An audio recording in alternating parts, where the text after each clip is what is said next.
ਯਾਰ ਤੈਨੂੰ ਦੱਸਣਾ ਢੋਲਾਂ ਵਾਲਾ ਉਹਨੂੰ ਨਹੀਂ ਕੰਮ ਲੱਭਦਾ। ਢੋਲਾਂ ਵਾਲਾ ਕੰਮ ਨਹੀਂ ਨੂੰ ਲੱਭਦਾ? ਕਿਹੜੇ ਕੰਮ ਤੇ ਲੱਗਾ ਉਹ ਵੀ ਤੇ ਦੱਸ ਦੇ ਸਾਨੂੰ। ਤੈਨੂੰ ਨਹੀਂ ਪਤਾ ਕੰਮ ਦੇ ਲੱਗਾ ਪੱਤੇ ਜਿੱਤੇ। ਓਏ ਅੱਬੂ ਤੇਰਾ ਹੈ ਤੇ ਮੈਨੂੰ ਕੀ ਪਤਾ ਕੀ ਕੰਮ ਕਰਦਾ ਅੱਬੂ ਤੇਰਾ। ਉਹ ਯਾਰ ਤੈਨੂੰ ਦੱਸਣੇ ਸ਼ੇਰਾਂ ਨੂੰ ਪੱਠੇ ਪਾਉਂਦਾ ਹੈ। ਸ਼ੇਰਾਂ ਨੂੰ ਪੱਠੇ ਪਾਉਂਦਾ? ਤੰਨ ਗਲਾ ਕਣ ਗਲਾ ਕਣ ਗਲਾ ਕਣ ਗਲਾ ਡਗਨੀ ਡਿਗਨਾ हाँ मैं कहती देनी उन्होंने तो चला की ओ यार। नाज़रीन आज हम मौजूद हैं लाहौर के एरिया बरकी रोड पर। तो यहाँ पर हमें एक बच्चा मिला है जो कि ये जो झुग्गियों वाले जो लोग हैं जो भीख मांगते हैं और कुछ उनके घर वाले हैं वो जो है वो कहता है हमें किसी काम पे मुझे किसी काम पे लगवा दें कि वो कहता है मैं मांगना नहीं चाहता। तो आए हम इस बच्चे की हम जो सोच है वो देखते हैं जो कि इसकी बड़ी अच्छी सोच है जो वो अपनी फैमिली से हट के कोई अच्छा काम करना चाह रहा है, मांगने को अच्छा नहीं समझ रहा। आइए इनसे बात करते हैं। अस्सलाम वालेकुम। की नाम पुत्र तेरा? बड्डी। बद्दी दस की जाना है तेनों फिर मंगल दे बाद ही किते काम ते स्कूल नहीं जाना? जाना है स्कूल जाना? हाँ। ते तेरे अम्मी अबू की काम करते हैं? और पर की करते ਉਹ ਕਸਮ ਖਾ ਰਹੀ ਉਹਨਾਂ ਨੂੰ ਜਾ ਨਹੀਂ ਤੋਲਾ। ਉਹ ਯਾਰ ਤੈਨੂੰ ਦੱਸਣਾ ਮੇਰੇ ਵੀ ਕੰਮ ਕਰਦੇ ਹੈ ਨਹੀਂ ਤੇ ਉਹਨਾਂ ਨੂੰ ਤੋਲਾ ਨਹੀਂ ਜਾ ਰਹੀ। ਢੋਲਾਂ ਦੀ ਜਾਚ ਨਹੀਂ ਉਹਨਾਂ ਨੂੰ ਮੰਗਦੇ ਨੇ? ਮੈਂ ਮੰਗਦੇ ਨਹੀਂ ਉਹ ਯਾਰ ਤੈਨੂੰ ਪਤਾ ਕੰਮ ਦੇ ਲੱਗੇ ਨਾਲ ਨਹੀਂ ਮੰਗਦੀ ਉਹ ਨਹੀਂ ਮੰਗਦੀ। ਅੱਛਾ ਤੇ ਕਿਹੜਾ ਕੀ ਕੰਮ ਕੀ ਕਰਨਾ ਕਰਦੇ ਨੇ ਉਹ? ਹੈ ਯਾਰ ਤੈਨੂੰ ਦੱਸਣਾ ਢੋਲਾਂ ਵਾਲਾ ਉਹਨੂੰ ਨਹੀਂ ਕੰਮ ਲੱਭਦਾ। ਢੋਲਾਂ ਵਾਲਾ ਕੰਮ ਨਹੀਂ ਨੂੰ ਲੱਭਦਾ ਤੇ ਕੀ ਕੰਮ ਕੀ ਕਰਦਾ ਤੇਰਾ ਅੱਬੂ? ਯਾਰ ਕੰਮ ਸਹੀ ਨਹੀਂ ਕਰਦਾ ਅੰਜ। ਸਹੀ ਨਹੀਂ ਕਰਦਾ? ਕੀ ਸਹੀ ਨਹੀਂ ਕਰਦਾ? ਕੋਈ ਕਰਦਾ ਤੇ ਹੈ ਤਾਂ ਉਹ ਦੱਸ ਕੀ ਕਰਦਾ? ਅੱਬੂ ਤੇਰਾ ਕੀ ਕੰਮ ਕਰਦਾ? ਅੰਮੀ ਕੀ ਕੰਮ ਕਰਦੀ? ਯਾਰ ਤੈਨੂੰ ਦੱਸਣਾ ਮੇਰਾ ਅੱਬੂ ਸਹੀ ਕੰਮ ਕਰਦਾ ਅੰਜ ਡਾਕਾਂ ਦਾ। ਕਾਹਦਾ ਕੰਮ ਕਰਦਾ? ਤੈਨੂੰ ਪਤਾ ਕੰਮ ਤੇ ਲੱਗਾ ਉਹ ਕਿਹੜੇ ਕੰਮ ਤੇ ਲੱਗਾ ਉਹ ਵੀ ਦੱਸ ਦੇ ਸਾਨੂੰ। ਕਿਹੜੇ ਕੰਮ ਤੇ ਲੱਗਾ ਉਹ ਵੀ ਦੱਸ ਦੇ ਸਾਨੂੰ। ਸ਼ੇਰਾਂ ਦਾ ਕੀ ਕਰਦਾ?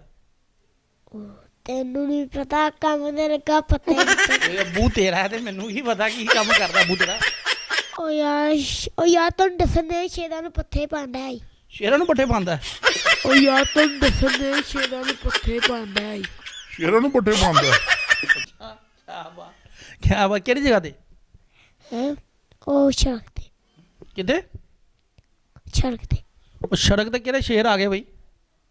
ਉਹ ਯਾਰ ਉਹ ਉੱਪਰ ਬਹਿਣਾ ਚਾਚੀ ਤੇ ਉਹਨਾਂ ਨੇ ਸ਼ੇਰ ਲਾਏ ਤੇ ਉਹਨਾਂ ने अच्छा उन्होंने शेर लाया है। वो नाज़रीन असल में यान के पास एक घर है ना वहाँ पे वो उन्होंने अपनी छत के ऊपर वो जो सीमेंट वाले के शेर बने थे ना जो डेकोरेशन के लिए वो बनाए हुए हैं। तो वो उन शेरों की बात कर रहा है कि वो शेरों वाला घर है तो वो वहाँ पे बात कर रहा है कि मेरे अबू शेरों को पट्ठे डालते हैं। अच्छा तो तू उनकी करना चाहना पढ़ना चाहना कि काम करना चाहना? पढ़ना चाहता। कि कितने स्कूल तो दाखिल करा दिया? स्कूल है मेरे कोल ही। इतने कोल ही पढ़ेगा? नहीं यार तुहानू कहना मैनू पढ़नी जाच सिखा दो।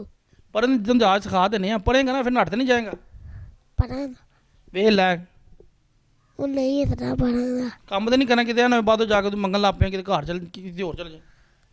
यार मैं तेनू आखने मैं स्कूले जावां ਤੇ ਜੇ ਤੂੰ ਤੇ ਕਿਤੇ ਮੰਗਣ ਲੱਗ ਪਿਆ ਬਾਅਦ ਸਕੂਲ ਛੱਡ ਕੇ ਫੇਰ?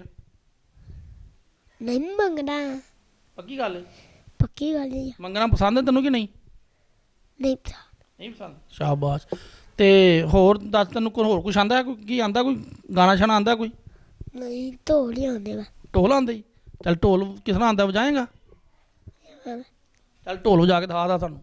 ਤੰਨ ਗਲਾ ਕਣ ਗਲਾ ਡਗਨੀ ਡਿਗਨਾ ਰੇ ਹੋ ਤੰਨ ਗਲਾ ਕਣ ਗਲਾ ਡਗਨੀ ਡਿਗਨਾ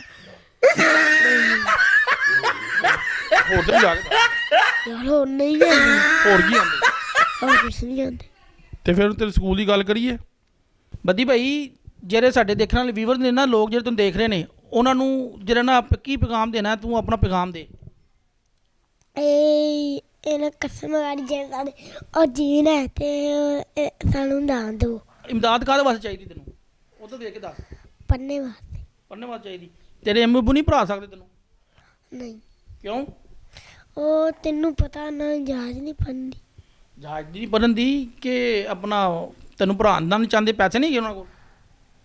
ਹਾਂ ਮਕੇਤੀ ਦੇਣੀ ਉਹਨਾਂ ਨੇ ਤੇ ਉਹ ਚਲਾ ਕੀ ਉਹ ਯਾਰ ਤੈਨੂੰ ਦੱਸਣਾ ਮਕੇਤੀ ਦੇਣੀ ਚਲਾ ਕਮੇਟੀ ਦੇਣੀ ਹੈ? ਕਮੇਟੀ ਦੇਣੀ ਹੈ, ਅੱਛਾ। ਉਹ ਕਮੇਟੀ ਤਾਂ ਦੇਣੀ ਹੈ ਤੇ ਉਹਨਾਂ ਕੋਲ ਕਮੇਟੀ ਨਾ ਦੇਣ ਤੇ ਤੈਨੂੰ ਸਕੂਲੇ ਪਾ ਦੇਣ। ਦੇਣੀ ਉਹਨਾਂ ਨੇ ਮੈਨੂੰ ਸਕੂਲੇ ਚ ਸਿਪਾ ਦੋ।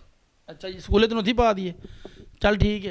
ये नाज़रीन, ये बच्चा देखें वो पढ़ना चाहता है और मांगना नहीं चाहता, तो वो कहता है कि मेरी मदद करें ताकि मैं स्कूल में दाखिला ले सकूँ। इसके जो माँ बाप हैं वो इसको स्कूल में दाखिल नहीं करवा सकते, उनके पास इतनी जो है ना वो आमदनी नहीं है।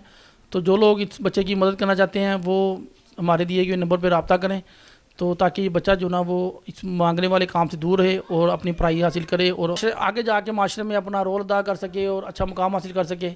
तो उम्मीद करता हूँ आपको आज की हमारी वीडियो पसंद आएगी। अगर आपको हमारी वीडियो अच्छी लगे तो काइंडली हमारे चैनल को सब्सक्राइब करें, वीडियो को लाइक करें और अपने दोस्तों के साथ ज़रूर शेयर करें और बेल आइकन को ज़रूर क्लिक करें ताकि आपको आने वाली हमारी तमाम वीडियोज़ के नोटिफिकेशन मिलते रहें।